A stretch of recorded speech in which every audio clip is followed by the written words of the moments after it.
by all means, I know I am not a pro. I'm sure there are many things that I've done wrong. And I said, see it in your mind, trust that,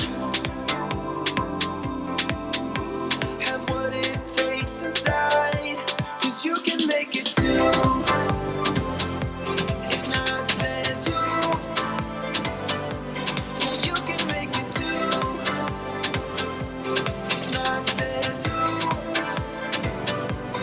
you can make it.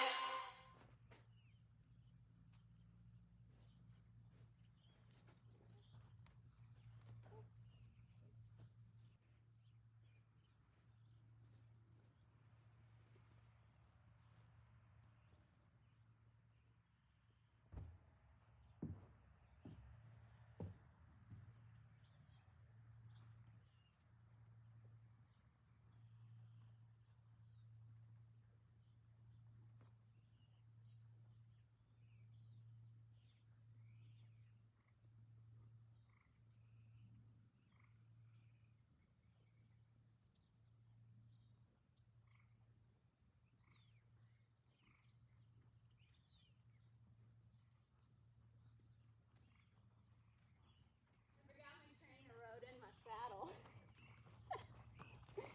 My stirrups are so long.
first things first, you want to make sure that you, what is that?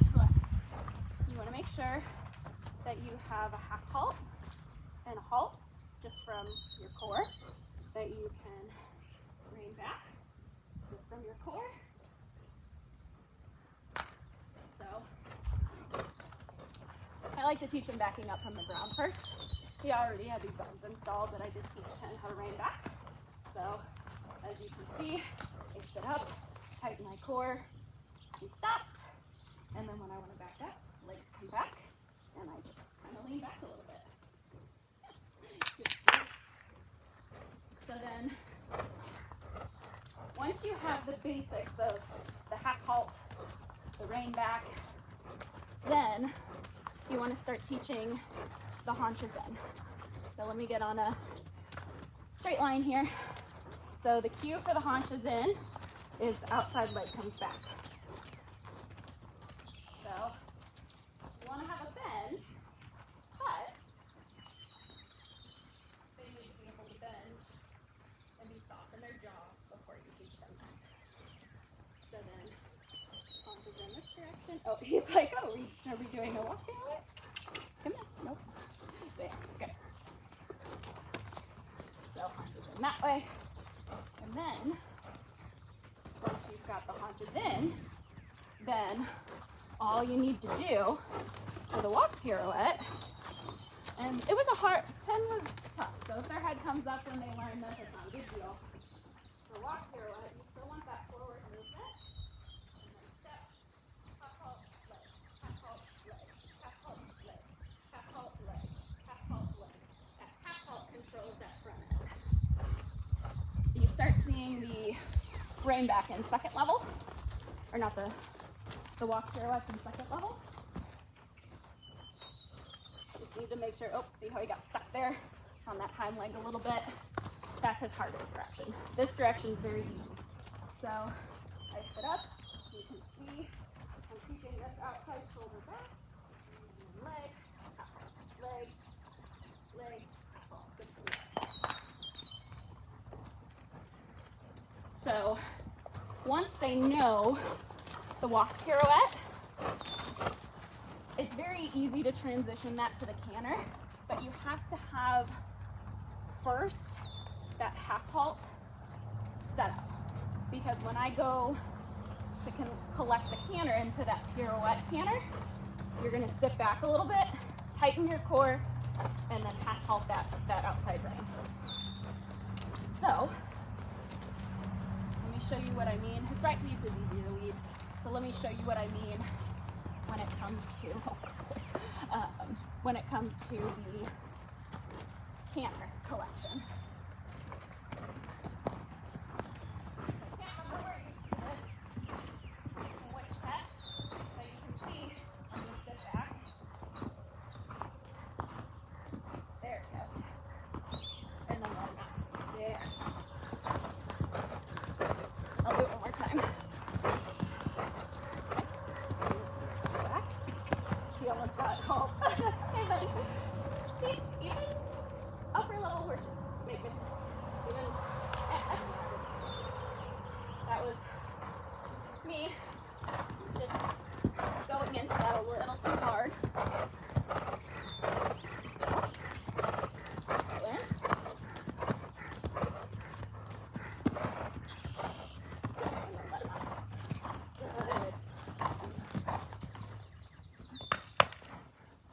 You also want to have, honestly, pirouette's probably the last thing you want to teach, because you want to have them being able to counter, shoulder in, haunches in, leg yield, walk pirouettes, the half halt installed.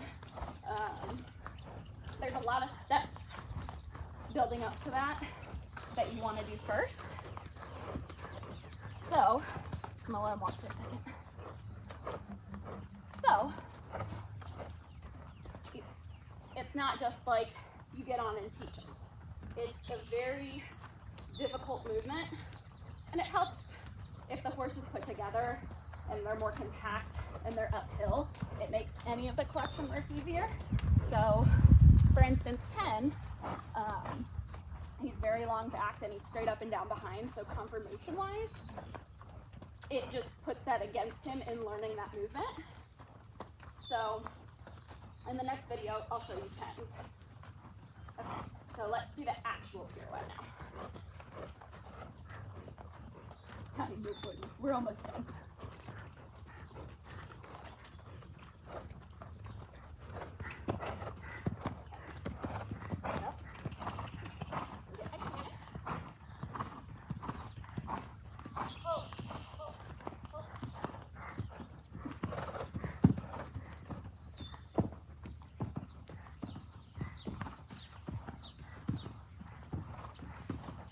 Good boy. Very good boy. Good job. Good job. Good job. All right. So we're going to do the other lead. This is a harder lead, but I don't want to over strengthen his easy lead first. All right. Yeah.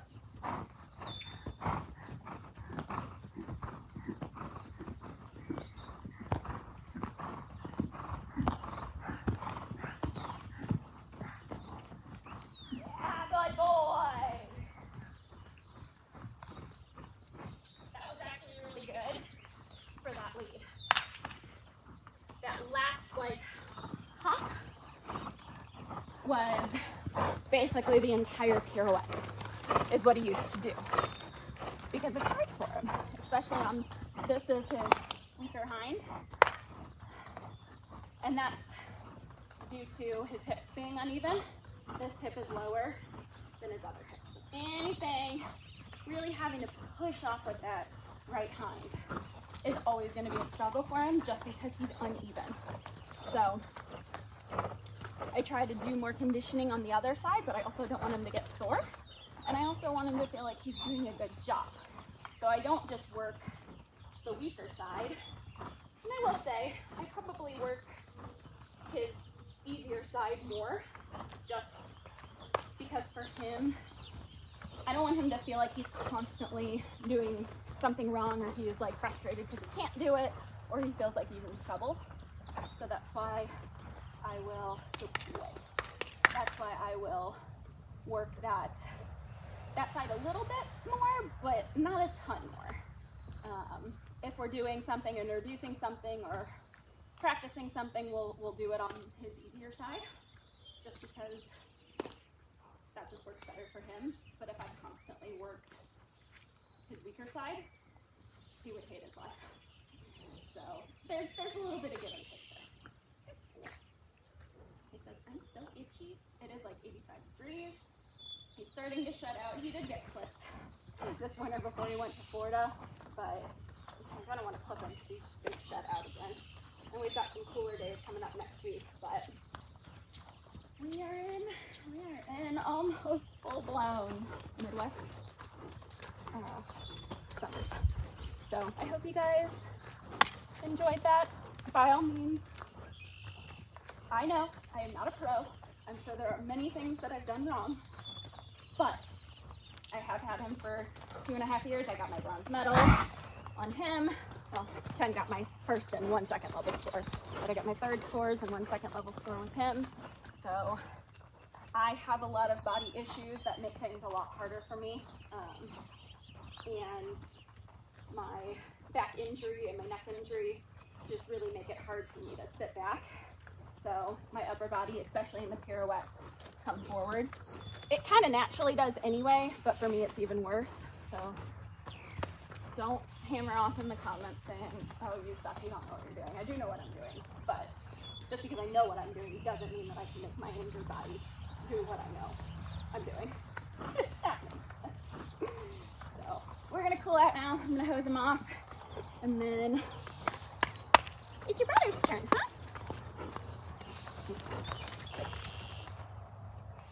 Oh. Another thing I always do is I will pull him out by hand walking